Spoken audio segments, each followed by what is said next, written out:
After watching the 50 Cent produced Diddy documentary, did it change how you viewed Suge's role at all? And people alleging that he was involved with Tupac's death? Absolutely. Sometimes you get away with stuff, and you like when you hear the song on the I put $1 billion on your head. Real kid, like you know, like and don't nobody want to kill nobody, and really don't let nobody know. I mean, it's all f***ed up. It was a setup. It was a plot to my brother. I feel f***ed up. This is a major development, folks. According to 50 Cent, the FBI wasn't just monitoring Shawn Diddy Combs for his current legal troubles. They had been quietly tracking him for something far darker, a long trail of evidence that keeps circling back to the murders of Tupac Shakur and the notorious B.I.G.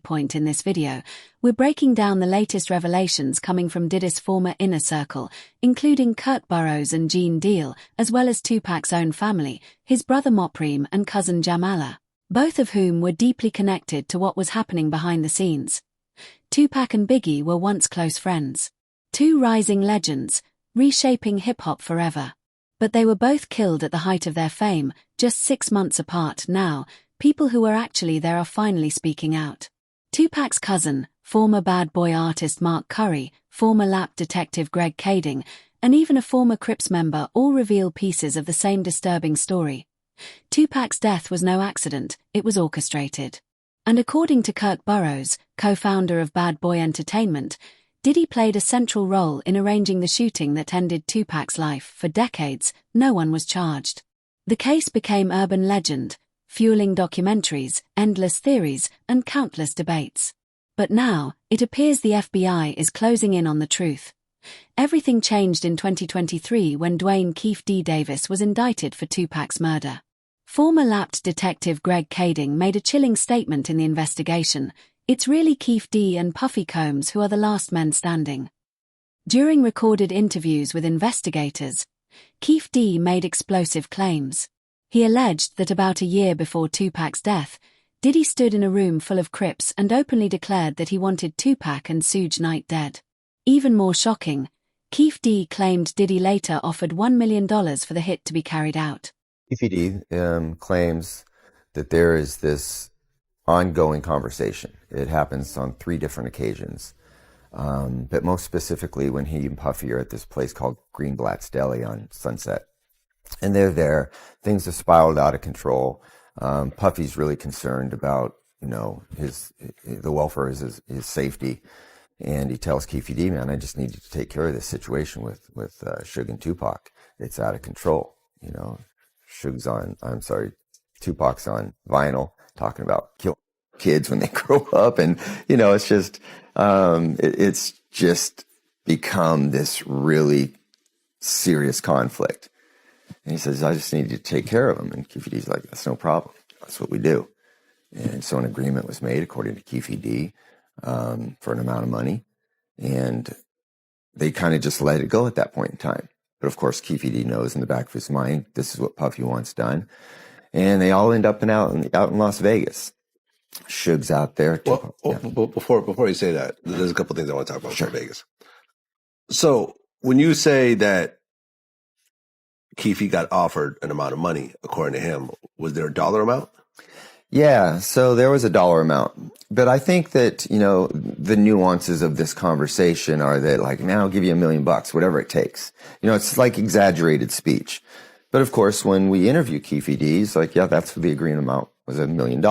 So according to Keefe, he's claiming that Puffy offered him $1 million to Suge or Tupac? Both or of them. Both. Yeah, both their names came up. And according to Keefe D, he says, Tupac's put himself on the list by all the shit talking that he is doing. But the tapes don't end there. Keefe D went even further, describing a firearm hidden inside a vehicle linked to Eric Von Zip Martin, a man widely known as a powerful figure with deep connections to Diddy and his inner circle. According to Keefe D, this weapon played a critical role in the events leading up to that fatal night. Tupac's brother later reinforced those claims, stating that if Von Zip was the one who provided Keefe D with the gun, then both Von Zip and Diddy should have been thoroughly investigated from the very beginning. He emphasized that this crucial lead was never fully pursued, allowing the truth to remain buried for decades. Yeah, I can see how Pac felt like they had something to do with the setup, man. But speaking of Puffy, right? How do you feel about the rumor that Puffy he gave a guy named Eric Von Zip a check for $1 million to give to Keefe D to kill Tupac? I'm familiar. I'm familiar with the story. I'm familiar with the dude. My man Big Psych, rest in peace, used to know that dude. So you met Von Zip before. So how does that make you feel, man? Somebody that you met, and I'm sure that he knew that she was Tupac's brother. How does that make you feel knowing that he's the one that provided Keefe D with the gun to Tupac? I mean, it's all up. It was a it was a setup. It was a plot to my brother. I feel up about it. I don't know that, nigga, but I ain't got no love for none of them. Straight up. It sounds like a typical plot. See, but considering who that guy is to Puffy and to Keefe D, for it not to be addressed is weird. We will see. This is where Burroughs' journals suddenly become crucial. Just days before Tupac was killed, Burroughs documented that Diddy asked him to rent multiple cars and drive them from New York to Las Vegas for the fight. The request immediately stood out. Flying would have been faster and far easier, yet Diddy specifically wanted the vehicles driven across the country. Burroughs followed the instructions, and he recorded everything. Dates, costs, routes. Every detail carefully handwritten and preserved. Those notes, once dismissed as routine business records, are now featured as key evidence in the documentary, and now it appears the FBI may be using those very journals as part of their expanding investigation into Diddy, potentially transforming a forgotten paper trail into a critical piece of the puzzle. Security, Gene Deal, who was there to secure Puff, all the other warnings that we got that we needed more security, the snafu in the business world came in like this. You have a budget for everything that you do. The budget for Big in LA for the awards show ended that Friday night, Saturday morning, when a new budget started to get him from LA to London, where he would be taken care of with security, his friends, and everyone that he wanted to be with him in the style that he was accustomed to handle the press junket. When that didn't happen, that budget was never opened. The budget for LA ended, and there was a great need for security that Saturday night, and he was out without that security. The beef up. And we lost him. And in that decision, what it put us in, that decision put us in the worst situation that we could have ever been in. We lost our number one talent. We're on a West Coast where we're surrounded by enemies who told us not to be here. We really shouldn't have been there, but we were. Now we have to get out of. Just after midnight, Biggie stepped out of the party. As his SUV rolled to a stop at a red light, another vehicle suddenly pulled up alongside him. In seconds, gunfire erupted. Biggie was struck multiple times. He was rushed to the hospital, where he was later pronounced dead. He was only 24 years old. After Biggie's death, a series of strange events began to unfold. Reports quickly surfaced that he had been planning to leave Bad Boy Records. Legal battles over his publishing rights followed. Yet instead of Biggie being honored as the fallen legend he was, Diddy soon appeared on the covers of major magazines. Just 2 months later, Diddy released I'll Be Missing You. The song became a global phenomenon. His debut album followed soon after, and it went multi-platinum. Years later, Diddy even admitted that Biggie's death increased his own fame. That confession alone raised serious eyebrows, but the pattern didn't stop there. Over the years, several people closely connected to Diddy reportedly became sick, were silenced, or died under unusual circumstances. Allegations surfaced. Lawsuits were filed. Explosive stories emerged and then quietly disappeared. Now, Gene Deal, longtime bad boy insider and former head of security, says the upcoming Keefe D trial could change everything, especially because of the defense strategy being used. According to Gene, Keefe D's defense is direct and explosive. His claiming that the reason Tupac was killed traces all the way back to Puff. There's no physical evidence that Keefe D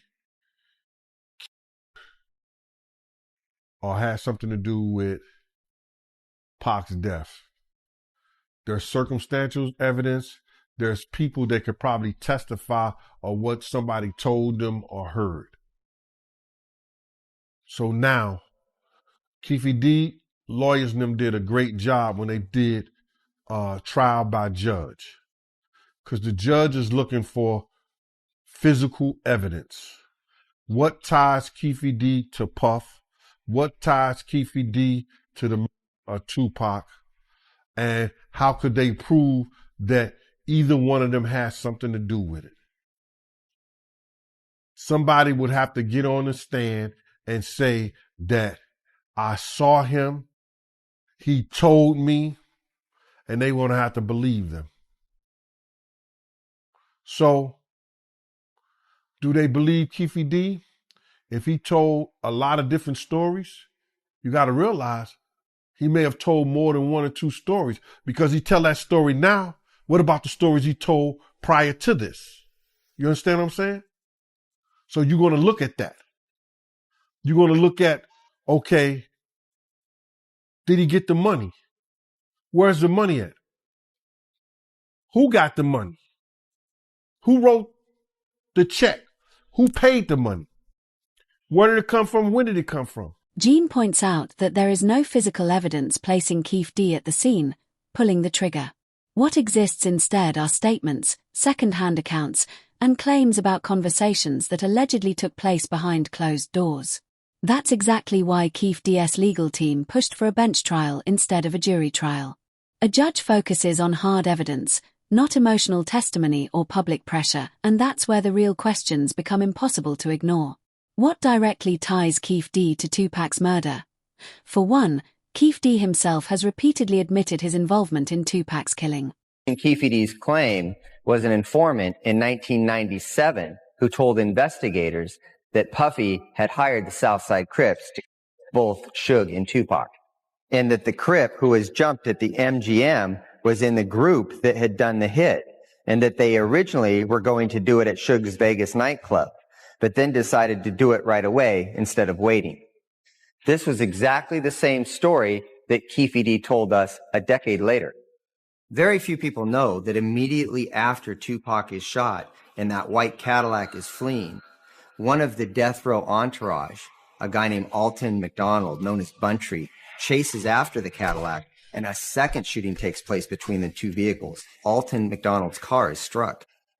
In fact, within the Las Vegas murder files, there's a document that indicates that Alton McDonald's car had been struck by a bullet that night. Yeah, and he even said that, like, in retrospect, that was probably the best thing that could have ever happened to Puffy. By Zip stealing the money, now Puffy isn't connected to that shit. Or else it would have been like a murder for hire or something, you know what I'm saying? The FBI said Zip. So the FBI told you the he same was thing. a dirty motherfucker, yeah. So the FBI told you that Zip kept that money as well. They said Zip's a dirty motherfucker. Everybody crossed you.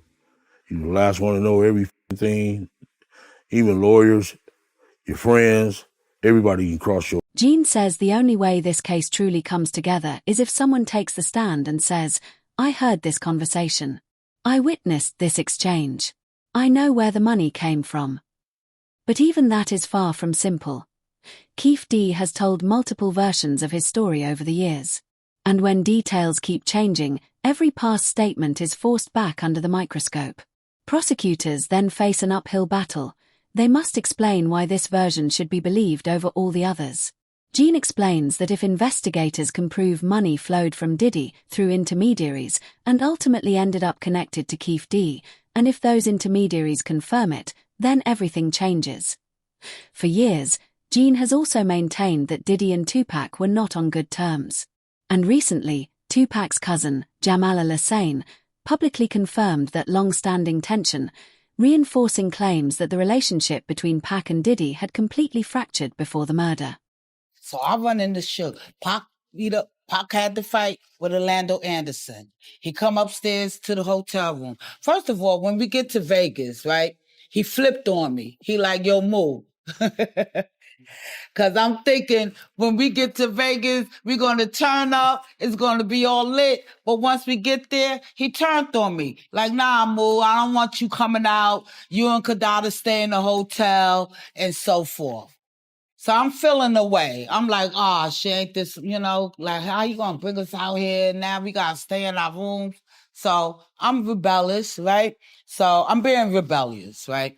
So Shook Pop comes in the room. He's talking about how he just knocked out some dude. I don't know who the dude is. I didn't know later that this is Orlando Anderson, the head of the Crip and all this crap. You know what I mean? So when Pop come in the room talking about it, I'm like, oh, word, say word, Pop. So he changed. That's when he changed from the orange button-up shirt that he had on, and he put on the green, like, basketball jersey type of shirt, right? So at this point, he's looking for the outlaws. He don't know where they at. And he's telling me and Kadada to chill in the room. That, everybody, they outside, they wilding. It's Robert Wayne time. And again, showing his protection for us, he recommend that we stay in the room. But I came out the room anyway and ran into Suge. And when I ran into Suge in the elevator, he in there with his girl, right? So I'm like, yo, Suge, I know you heard how Pop knocked out homie. And before I could say homie, Suge gave me the silent, he put the finger on his lips to silent me. So that already gave me like, oh, let me tone it down a notch. Looking back now, she believes Tupac may have been trying to protect her, warning her without words that danger was close. She remembers how he behaved that night, overflowing with adrenaline, loud, intense, yet still fiercely protective. He told her and Kidada Jones to stay inside the room. Kidada, his fiancée at the time, remained calm and steady, grounding him, supporting him without adding to the chaos. Jamala later confirmed something many people doubted for years. Tupac truly planned to marry Kidada. He had visions of homes, family, business, and a life beyond death row records. Tupac wanted out. This could be a week or two prior to us going to Vegas, right? So we in the kitchen, and Pac is on the phone. I'm in the kitchen, Pac is in the kitchen, and the outlaws, everybody's scattered throughout the house, but Pac is on the phone, and this is what I seen with my own eyes. And Pac is going bananas, yo. He's wilding out. He's cussing out Death Row. Whoever, he didn't say, he just on the phone with somebody from Death Row camp. And he's going bananas.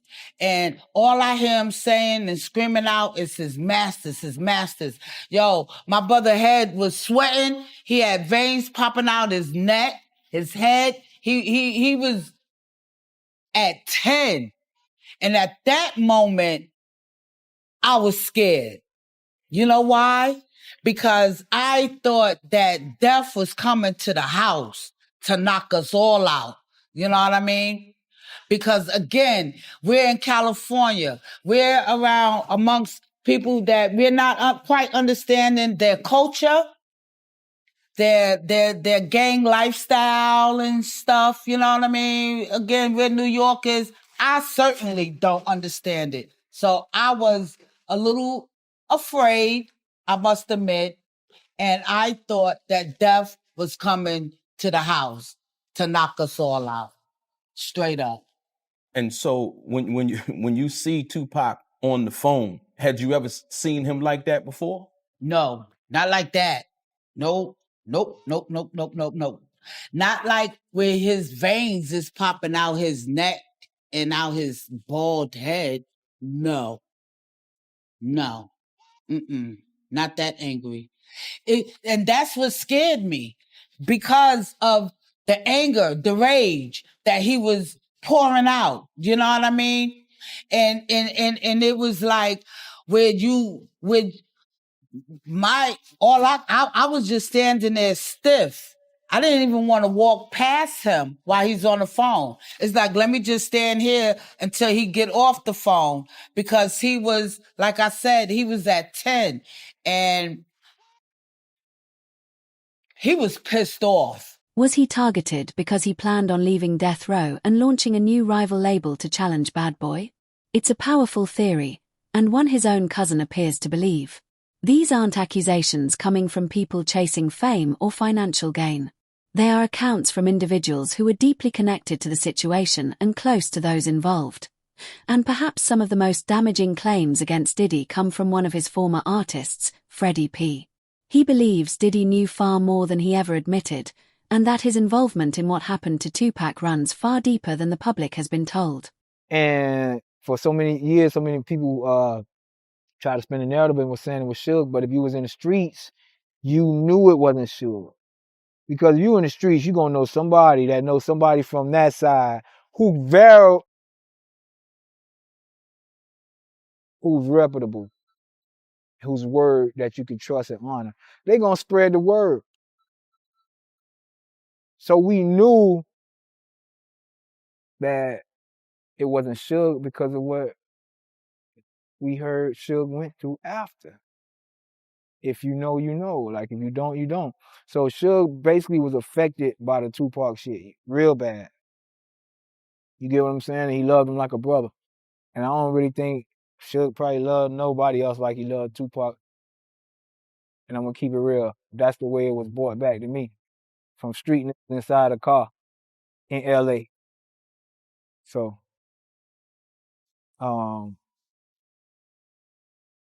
so many things that transpired since the Tupac situation, so many people's lives been affected, and Puffy just went on about his business. Freddie then points to old lyrics and archived audio clips that many people overlooked for years. Moments that, in hindsight, feel impossible to ignore. He says, sometimes the truth is hidden in plain sight, but you have to really listen. And according to long-standing allegations, one factor keeps surfacing again and again: money. Sometimes you get away with stuff, and you, like when you hear the song on the I put $1 billion on your head. Real kid, like, if you know, like, and don't nobody want to kill nobody, and really don't let nobody know. Like, you want to tell somebody, your son, your brother, somebody, even if you got to keep it G, and the streets can never find out. You want somebody to know. And when you hear the ad-lib, you see it turned down, you had to turn it up and single it out, and you heard it. I put $1 million on your fucking head. You know what I'm saying? Like, y'all, which was the accusations that is the money that he paid Zip, right? If I'm not wrong, the money that he paid Von Zip was the money that Keith. Only reason Puffy is not locked up is because Von Zip stole the money, which at the time seemed like a creepy thing, but came back to save Puffy's fucking life, because the motherfucker he was willing to pay turned out to be a rat years later, and that would have bit Puffy all in the ass. Well, see, let me tell you something I do know, and it's from me to any street. Them souls do not rest. And that's what I want to tell Puffy, Boosie's, all the people we know. They don't rest, bro. You see, shit just won't get righter.